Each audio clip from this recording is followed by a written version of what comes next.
Hello, Tony here, back on my channel once more with another deck profile. With the advent of the ban list changing up so much of our meta, the deck profile that we're going to be focusing on this week will be one that not only has received support in Blazing Vortex, but also has seen considerable change due to the ban list, that being the Virtual World archetype. Now for those previously subscribed to my channel, you may have noticed that I never did a Virtual World deck profile back when Phantom Rage was released, despite it being one of the best decks to come out of that set.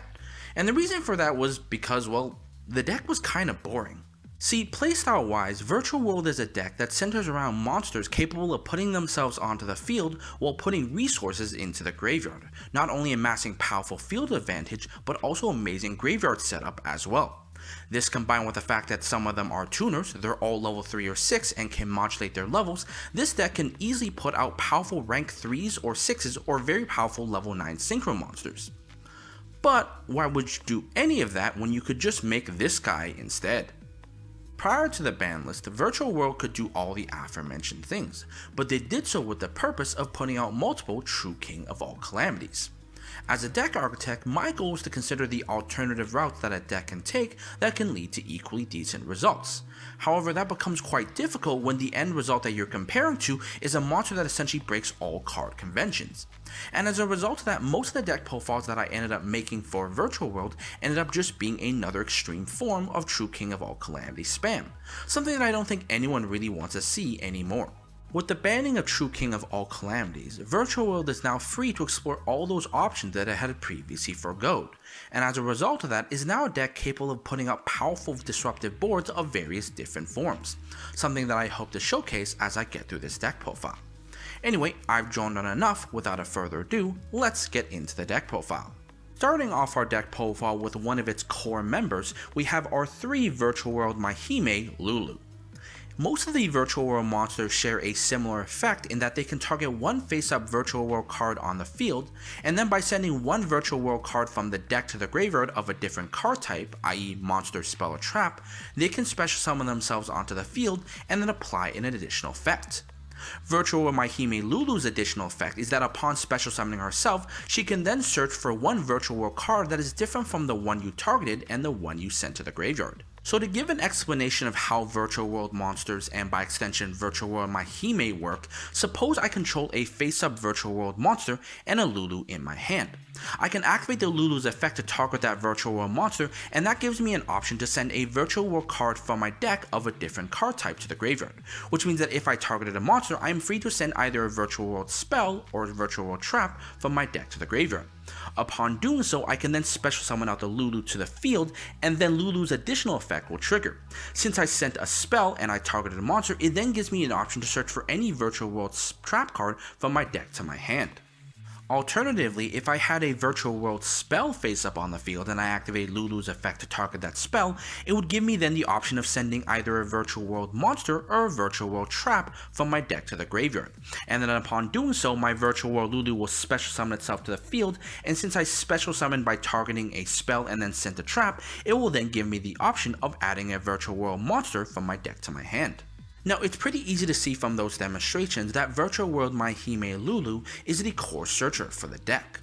Being able to technically search for any Virtual World card is a great advantage for the deck, especially when it's coupled by the general Virtual World effect to send any Virtual World card from the deck to the graveyard, which means not only can you get effective graveyard setup, but you can then grab the card that you need to work with that effectively dumped card, making Virtual World Mahime Lulu usually a great play starter for your bigger combos. However, note that I say that Lulu can technically search for any Virtual World card, and that's because Virtual World Mahime Lulu is limited on what it can search based off of what it targets and what it sends to the graveyard to special summon itself, and that can be quite limiting in a number of ways. For example, suppose I do want to search for a Virtual World monster, but the only way I could special summon out Lulu is by targeting a Virtual World monster. And as a result of that, it means that I am no longer able to search for a Virtual World monster, and I'm forced to choose between sending a spell or trap and then adding the remaining one from my deck to the hand. Likewise, suppose I have a spell on the field and I want to search for another virtual world spell, but the only way I can do this is by targeting the virtual world spell on the field. As a result of that, not only can I not get the spell, but I'm forced to potentially send a trap that I can't use at the moment, or adding a monster that I might not be able to use at the moment likewise. And as a result of that, it is very important that you be rather choosy with how you utilize your Lulu's effect, because in a lot of ways, what you target and what you send will define how your board will shape up in the long run. With the bulk of the explanations now out of the way, we move on to our next virtual world monster in our 3 virtual world Roshi LaoLao. Like Lulu, Virtual World Roshi LaoLao is a tuner monster that can target one face-up Virtual World card on the field, and then by sending one Virtual World card from the deck to the graveyard of a different card type, special summon itself from the hand to the field. And then upon doing so, LaoLao's unique effect then allows you to special summon one Virtual World monster from your graveyard to your field, as long as that special summon monster has a different name than the card you sent from the deck to the graveyard for LaoLao's effect. Due to being unable to revive whatever it sends for its own effect, Virtual World Roshi LaoLao is definitely not a monster that you want to have as your only Virtual World monster in hand. However, being one that you definitely want to have after you have some prior setup. Fortunately, due to the fact that most of your virtual world monsters share that common effect to send virtual world cards from the deck to the graveyard, it's not hard to load up the graveyard with virtual world monsters to make LaoLao live. This combined with the general virtual world playstyle of synchro or Xyz plays, it's very easy to load up your graveyard with a number of different virtual world monsters to give LaoLao a number of variable plays. This combined with the fact that LaoLao is itself a tuner means that this card is not only a great recovery card, but also an amazing extender for the rest of your plays as well. Moving on to our next virtual world monster, we have our 3 virtual world Kirin Lily. Like LaoLao and Lulu, Lily can special summon itself from the hand to the field by targeting one face-up virtual world card and then sending a virtual world card of a different card type from the deck to the graveyard. What makes Lily unique from Lulu and LaoLao is that upon doing so, it can then send another virtual world card of the remaining type from the deck to the graveyard, serving as a double Foolish Burial for the deck. While it's true that Lulu and LaoLao are generally your playmakers for the deck, a lot of those plays are only made possible thanks to the setup that Virtual World Kirin Lily can make for you. Being a double Foolish Burial for any 2 virtual world cards can be extremely powerful, especially since in most cases you'll be not only dumping a virtual world monster, but also a virtual world spell or trap as well, most of which have graveyard effects. These things, combined with the fact that Lily is a level 6, meaning that it is closer to the level 9 range, makes this card an easy target to make level 9 synchros or rank 6 plays, thus being a gateway to some of your more powerful boss monsters. With 3 out of the 4 special summon virtual worlds now out of the way, we move on to the final virtual world special summon monster in our 3 virtual world Shiz GG. Like the other virtual world monsters, GG has that effect to special summon itself from the hand to the field by targeting one face-up virtual world card and then sending one of a different card type. Unlike the other virtual worlds, however, GG's unique effect applies a little differently. While the other virtual world monsters apply their effects immediately upon being summoned, GG's effect only applies in the end phase, of which you can then add back one virtual world monster from your graveyard to your hand as long as it's not a GG, serving as effective recovery for the deck. As mentioned before, Virtual World Shid's GG is a little different compared to its Virtual World brethren. Unlike Lily, which excels in graveyard setup, and Lulu, which excels in deck setup, Virtual GG shines in its ability to set you up for following turns on end, and as a result of that is definitely a virtual that you want to resolve at some point before you build your final board. However, what makes GG shine in the heat of the moment is the fact that it's a level 3 non-tuner. See, so far you've already seen a level 3 tuner in our Lulu, as well as a level 6 tuner in our LaoLao, as well as a level 6 non-tuner in our Lily. With GG, you now have any number of means to make a level 6 or 9 synchro or a rank 3 or rank 6 play, thus giving you the variability to build whatever you want out of the 4 cards to build whatever disruption board that you need to break your opponent with. Rounding off the virtual world monsters, we have our 3 virtual world Hime Nian Nian. Now Nian Nian is a little different compared to the other virtual world monsters. Unlike the other virtual world monsters, Nian Nian doesn't have an effect to special summon itself from the hand to the field. However, what it can do is that upon a level 3 monster being normal or special summoned, Nian Nian can special summon itself from the graveyard to the field, and upon doing so, become a tuner. However, should it leave the field, Nian Nian gets banished. Fortunately, when Nian Nian is banished, it can then target any banished card and then shuffle it back into the deck.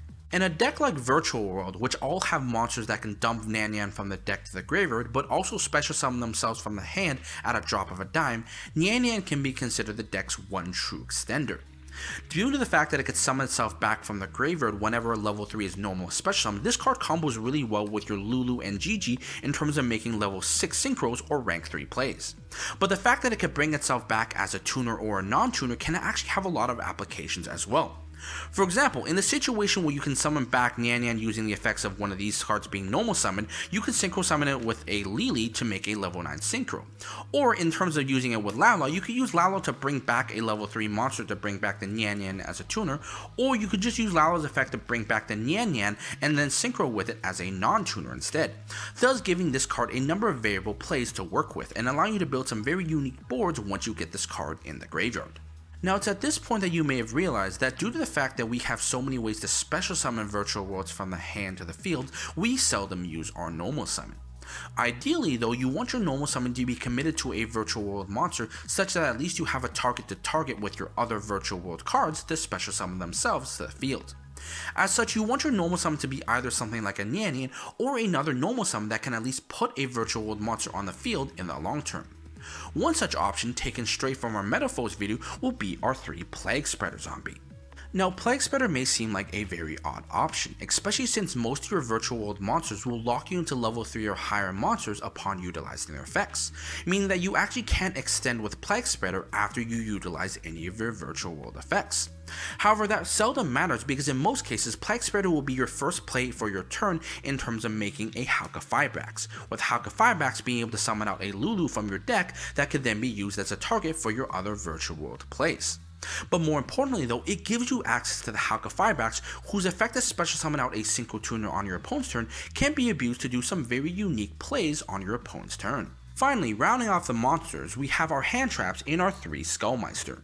Now, Skullmeister might not seem like the most optimal hand trap of the format, but it does actually have a lot of uses. First off, it does stop things like the floating effects of most of the Dragon Link board, and can stop things like your virtual world plays as well as your opponent's Drytron plays as well, if those are the top decks going in. More importantly though, the fact that it's a level 4 does have some synergy with our Hauk play, which we'll get into later, but in most cases you'll be just using this as an effective hand trap to bolster your already impressive board. Moving on to the spells, we start off with the most important spell in our deck in our 3 Virtual World City, Kowloon. When Kowloon is activated, it allows you to place 1 Virtual World Gate spell or trap card directly from your deck to face up on your field. And then upon doing so, it then will count the number of face up Virtual World Gate cards you have on the field and then apply a number of effects in sequence depending on the number. Should you have 2 or more, all your Virtual World monsters gain 200 attack. At 3 or more, you could then mill the top 5 cards from your deck to the graveyard, and at 4 or more, you have the ultimate effect of being able to special summon up to 4 virtual world monsters from your extra deck to your field. While the additional effects that Kowloon can provide depending on the number of virtual gates can be very powerful, you rarely have a way of putting more than 1 virtual gate on the field to make use of those effects. What makes Kowloon more important, however, is the ability to put any virtual world gate card directly from your deck to face up on your field. As mentioned before with Lulu as well as LaoLao, it's very important on what you target for your virtual world monster effects, such that you can dump the right card and then get the right card from your deck to your hand or back from the graveyard. As a result of that, Kowloon lets you access things like your traps face up or your spells face up, such that you always have the right choice to target for your other virtual world monsters, making Kowloon an essential starter for a lot of your important plays. One such card that you might place with your Kowloon is one of your 3 virtual world gates, Qinglong. All the virtual world gate cards have 2 effects, one on the field and one in the graveyard. Qinglong's on-field effect lets you banish 1 virtual world card from your graveyard to target 1 monster on the field and negate its effects until the end of the turn. More importantly though, while Qinglong is in the graveyard, you can banish Qinglong to search for any 1 virtual world monster and then send 1 card from your hand to the graveyard, effectively being a Rhoda for the deck. Now, there's not much that needs to be said about Qinglong's search effects. The fact that it allows you to add any virtual world monster and then send any card from your hand to the graveyard is an amazing setup for the deck. Not only can you add something like a Lulu to your hand to continue the search train, but it also allows you to dump things like Nyan Nyan or another virtual world gate from your hand to the graveyard for graveyard setup as well, thus making Qinglong one of the premier targets that you want to send for your virtual world monster effects. However, I do want to also put some focus on Qinglong's on-field effect as well. Being a once per turn negation on one of your opponent's monsters makes this card essentially a quick chalice at any situation in the game, making this card a good way to break your opponent's board and very useful in a lot of niche situations, going second as well. Now, other than Qinglong, one of the more preferable options that you might want to place with your Kualun would be one of your 3 Virtual World Gate Chuchi. Now, Chuchi can be considered the inverse of Qinglong. While Qinglong's benefit comes from being in the graveyard, Chuchi benefits from being face up on the field. While face up on the field, you can shuffle back 2 of your Virtual World cards to then target 1 face up card on the field and destroy it, thus acting as a form of disruption on either player's turn. In the graveyard though, Chuchi can also banish itself from the graveyard to target 1 Virtual World monster on the field and increase or decrease its level by 3. Being a trap card, there's not a lot of ways to get a face-up Chuchi on the field as part of your turn 1 play outside of a Kualun, but when you do get the Kualun, Chuchi is probably the best target for most of your Virtual World monsters, especially Lulu. That's because in most cases you want to dump things like Qinglong into the graveyard to get their search effects, and you want to search monsters with things like Lulu, but you generally don't want to dump Chuchis or other trap cards unless you really have to. And as a result of that, in most cases Chuchi is better face-up on the field than in the graveyard. And due to the ease of things like Qinglong or your Nian Nian at banishing itself, it's actually very easy to get 2 Virtual World cards banished to utilize Chuchi's disruption effect. More importantly though, even in the graveyard, Chuchi's effective level modulate can come in handy in a number of situations as well. Obviously I can modulate levels such that I can make a level 6 or level 9 synchro easier, but it also lets me modulate my level 6s up to level 9s to make rank 9 and rank 6 plays easier as well. Now, one Virtual World Gate card that you might not want to place face up with your Kualun would be your 1 Virtual World Gate Zhuanwu, which has an underwhelming field effect that lets you target one of your opponent's monsters during a battle phase in which you control a Virtual World card and change its battle position, an effect that's pretty outdated for the current meta. However, Zhuanwu's real purpose shines in the graveyard, in which it can banish itself from the graveyard to target one of your Virtual World monsters in the graveyard, and then summon it back onto the field with its effects negated, and then send 1 card from your hand to the graveyard. Due to how underwhelming its on-field effect is, you never really want to see Virtual World Gate Zhuanwu in your hand or face up on your field.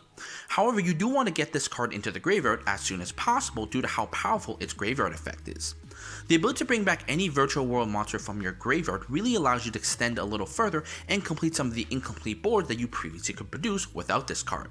And the fact that all your Virtual World monsters have the effect to dump not only spells or traps but also monsters into the graveyard, you give Zhuanwu a variety of options to summon back a variety of different monsters, thus allowing you to create a variety of different disruptive boards. Rounding off the deck, we're playing a number of consistency cards designed to improve our ability to either gather Virtual World monsters into our hand or put them onto the field. Starting off, we have the 1 E-Telly to summon things like Nian Nian or Lulu directly from the deck onto the field. We have 2 Foolish Burial Goods to send things like Qinglong, Chuchi, or Zhuanwu from the deck to the graveyard to apply their graveyard effects. We have the 1 Foolish Burial as a means of dumping Nian Nian or Plague Spreader into the graveyard to summon them back. We're playing 3 Pot of Prosperity as a means of digging deeper into things like Kualun or Lulu that could start our plays. And if Prosperity wasn't enough, we're also playing 2 Pot of Desires as well. Now, it may seem a little controversial to play things like Desires and Pot of Prosperity in the same list, however, you find that in a Virtual World deck, there are ways to unbrick if you somehow draw one with the other. For example, if I activate Pot of Desires and I draw into Pot of Prosperity, at worst I can pitch the Pot of Prosperity with something like my Qinglong or my Zhuanwu such that it's not dead in my hand. Likewise, if I reveal the Desires off of my Prosperity, I could just not pick the Desires and go on with my life. Regardless, all of these cards here generally improve my ability to either put another Virtual World monster on the field, thus being an extender, or set me up for some bigger combos, thus making it easier for me to build more diverse disruptive boards. Moving on into the extra deck with the Synchro monsters, we start off with the 1 Muddy Muddragon. Now, you may have noticed people playing Muddy Muddragon in Virtual World builds as a means of fusing with an Ultimate Token to make a Dragoons. And while we aren't playing Dragoons in this build, we are still playing the Muddy Muddragon, not for its fusion effect, but for the fact that it's a Dark Dragon Synchro monster, something that does become relevant for certain plays. From there though, speaking of the Ultimate Token, we are also still playing the 1 Ultimate Token and the accompanying Crystal Wing Synchro Dragon as a quick disruption package, and we're also playing 1 Stardust Charge Warrior as well as 1 Arc Dragon as our level 6 and 9 options for draw plays. It's important to note that upon activating something like Prosperity, these are the cards that you want to banish with Prosperity due to how dead they'll be after Prosperity resolves. From there, we're playing the 1 Shenshin as a form of continuous disruption through its macro effect, and the fact that it can come back from the graveyard as a continuous form of damage, as well as the newly added Hot Red Dragon Archfiend Abyss, a monster that can be made using a tuner monster and any non-tuner Dark Dragon Synchro monster, which in this case our Muddy Muddragon fits the bill. As a level 9 monster, you can make this card using Muddy Muddragon and any level 3 Virtual World tuner, and it serves as an additional form of disruption that you can make that can work around things like Dark Ruler no more as well. Moving on from there into the Xyz, we're playing the 1 number 75 Bamboozling Gossip Shadow as our rank 3 form of disruption. We're playing the 1 Virtual World Gate Fan as a form of removal on our rank 6 options, as well as the 1 Constaller Ptolemy M7, not only to bounce cards our opponent controls, but also bounce back virtual world monsters that we may dump, as well as finally the newly added Sacred Tree Beast Hyperiton, the new rank 9 disruption option that we can make now that VFD is banned.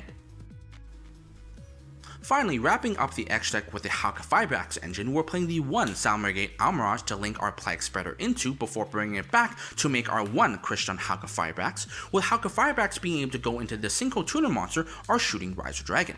Now the reason we're playing Shooting Riser Dragon is because Shooting Riser Dragon can modulate its level. By dumping a level 4, Shooting Riser Dragon becomes a level 3 Synchro Tuner monster that can Synchro on our opponent's turn, which alongside a Muddy Mud Dragon and any level 3 Virtual World Tuner monster then allows us to make the powerful Hot Red Dragon Archfiend King Calamity on our opponent's turn, which will now be our new Calamities monster to ruin our opponent with. Now it's at this point that we reach the combo component of the deck profile, and for this specific combo component I have 2 things to showcase. Obviously I do want to showcase the combo that requires that I open Plague Spreader Zombie to go into Crystron Halka-Fibrax, which inevitably allows me to lead into something like my Calamities, but I also want to do a quick test hand to show how diverse Virtual World can be. Regardless though, the deck has been shuffled up, the cards are ready, let us begin. Starting off our combos with the Halka-Fibrax combo, which requires that I open any way to get into a Halka-Fibrax, most likely through our Plague Spreader Zombie, any Virtual World monster, and 3 any random cards that allow us to use for setup fodder. And the end result is at minimum a King Calamity on our opponent's turn to end their turn with. The way that this combo is going to work is I'm going to start off by normal summoning my Plague Spreader and then immediately linking it away to summon out my Salmorgate Almirage. From there I'm going to activate Plague Spreader's effect, taking a card from my hand and stacking to the top of my deck to special summon out the Plague Spreader. And it's important to note that in this situation, not only do I put the Plague Spreader Zombie back onto the field, but I may put a card back into my deck that I may want to dump later. Regardless, I'm going to link the Plague Spreader Zombie as a tuner as well as the Salmorgate Almirage to summon out my Christian Halka-Fibrax, with Halka-Fibrax triggering now to summon out my Lulu from my deck. From there, I'm going to activate the effect of my Virtual World monster targeting my Lulu. It's important to note that this combo will differ depending on which Virtual World monster you open, but the end result will always be the same. In this case, I'm going to use Gigi as my example, and I'm going to use Gigi's effect targeting the Lulu to special summon my Gigi by sending a Zhuan Wu from my deck to the graveyard. From there, I'm going to Synchro Summon using the Lulu and the Gigi to summon out my Muddy Mud Dragon as my Dark Dragon Synchro monster for this combo. Then I'm going to activate the effect of my Zhuan Wu in my graveyard, banishing it to special summon back the Lulu onto the field, and then sending another card from my hand to the graveyard before I then pass my turn to my opponent. On my opponent's turn, I can activate the effect of my Christian Halka-Fibrax, banishing it to summon out a Shooting Riser Dragon from my X deck. Shooting Riser Dragon's effect will then trigger, allowing me to send 1 monster from my deck to the graveyard to then decrease its own level. I'm going to send a level 4 Skullmeister from my deck to the graveyard to make it a level 3 tuner. From there, I can then activate Shooting Riser Dragon's effect, synchroing it as a 3, the Lulu as a 3, as well as the level 6 Dark Dragon monster that is my Muddy Mud Dragon to summon out my King Calamity from my X deck on my opponent's turn. Once King Calamity hits the field, he will prevent the effects of any other card from activating and negate the effects of all cards currently on the field, effectively ending your opponent's turn. Now, as basic as that play may seem, it's important to note that this is the minimum that you can make with this combo. For this specific example here, I obviously use Prosperity as a really basic choice of card, but in a lot of situations, for example, I could have done a lot better. For example, with my Gigi's effect, I could have dumped something like a Qinglong, which got me a search. Likewise, these cards could have been actual Virtual World Gate or more Virtual World monsters, which I could have extended further from. Regardless, at minimum, you end up with a Calamities, but you can actually end up with Calamities and Shen Shen or another Negate, which can further bolster this board for an OTK on the following turn. Moving on to our test hand, the test hand that we're going to be working with today is going to be 1 Foolish Bear of Goods, 1 Virtual World Gate Chuchi, 1 Nian Nian, another Nian Nian, and a Gigi. Okay, this hand is a little weird, especially since we didn't open really any real huge starter, and we opened double Nian Nian and a Chuchi that we can't use immediately. But I think we can make something work out of this. I'm going to activate the Foolish Bear of Goods, in this case sending out a Qinglong from my deck to the graveyard. From there, I'm going to activate Qinglong's effect, banishing it to then search for my Virtual Gate Lulu from my deck to my hand. Then I'm going to send a Nian Nian from my hand to the graveyard. I'm then going to normal summon out the Nian Nian and then activate Lulu's effect targeting my Nian Nian. In this case though, I'm going to then send a Zhuan Wu from my deck to the graveyard to then special summon out my Lulu and then search for a Virtual World spell or trap card, in this case a Kualun. From there, I'm going to activate Qualune's effect now, using it to place a Chuchi face up onto my field, and then I'm going to use Gigi's effect now to special summon itself to the field by targeting my Chuchi. Now, using that effect, I'm then going to send a LaoLao from my deck to the graveyard. In doing so, Gigi will then, on summon of Gigi, I will then trigger the Nian effect in my graveyard to special summon it back as a tuner. From there, now this is where things get a little interesting. First off, I'm going to synchro with the Nian that's a non-tuner as well as a Lulu to summon out a Muddy Mudragon from my X deck. I'm then going to synchro with the Nian that is a tuner as well as the Muddy Mudragon to summon out my first negate in my Caught Red Dragon Abyss. Nian will then trigger, allowing me to shuffle back the Qinglong back into my deck. From there, I'm then going to activate the effect of my Zhuangwu in my graveyard, banishing it to summon back the LaoLao from my graveyard, and then sending the Chuchi from my hand to the graveyard. Then I'm going to activate Chuchi's effect, banishing it to target my Gigi to make it a level 6, of which I then overlay with the LaoLao to summon out my Constellar Ptolemy M7. M7, I can then activate its effect, detaching the LaoLao to then target the same LaoLao and add it back to my hand, before then I activate LaoLao's effect, once again targeting the Chuchi to send something like, I don't know, let's send a Cure into the graveyard in this case, to then dump it to the graveyard, special summon out my LaoLao, and then bring back my Nian. From there, I can then synchro the LaoLao and the Nian away to once again summon out my Shen, of which I then end my turn, triggering Gigi's effect to add LaoLao back from my graveyard to my hand, and then passing my turn to my opponent. So let's do a quick head count here. Starting off with the Shen, Shen puts the entire field into a weird macro lock. Should any of your opponent's cards leave the field to go to the graveyard, they get banished instead, which can be extremely detrimental for a majority of decks, but it also means that my opponent can't use something like droplets to send a monster on the field as costs. To bolster that Shen, we have a Chuchi to pop cards thanks to the fact that we do have 3 banished Virtual World cards, as well as a Heart Red Dragon Archfiend Abyss as an Omni Negate. But what makes this board particularly terrifying is the fact that we have a Ptolemy M7 as well as a LaoLao in hand. LaoLao provides us a follow-up play on the following turn to build our board again, but the Ptolemy M7, should it live, can then detach its effect to add another Virtual World card from our graveyard to our hand, giving us actually 2 forms of extension on our following turn. This means that even if my opponent does attempt to break my board through things like this, or this, if the M7 lives, I still have an entire board to build on my following turn. This is especially improved by the fact that Shen can also come back from the graveyard should it be destroyed, thus meaning that at worst I have a huge board and a huge OTK push on the following turn to end the game with. And that's going to do it for our Virtual World deck profile. Now, usually at the end of these profiles, I'd reflect on the potential that a deck has in the right hands to do well in the current meta. But with Virtual World, I really don't have to do that. With so many powerful cards at its disposal and already an amazing track record in terms of performance, Virtual World is definitely guaranteed to do well in the coming format, and all it comes down to now is the right build and the right kind of player to really take it to that meta spot once more. But I'll leave that to you guys. Regardless, my name is Tony Yang, this has been a Virtual World deck profile. I hope you enjoyed it, and I will see you guys next time.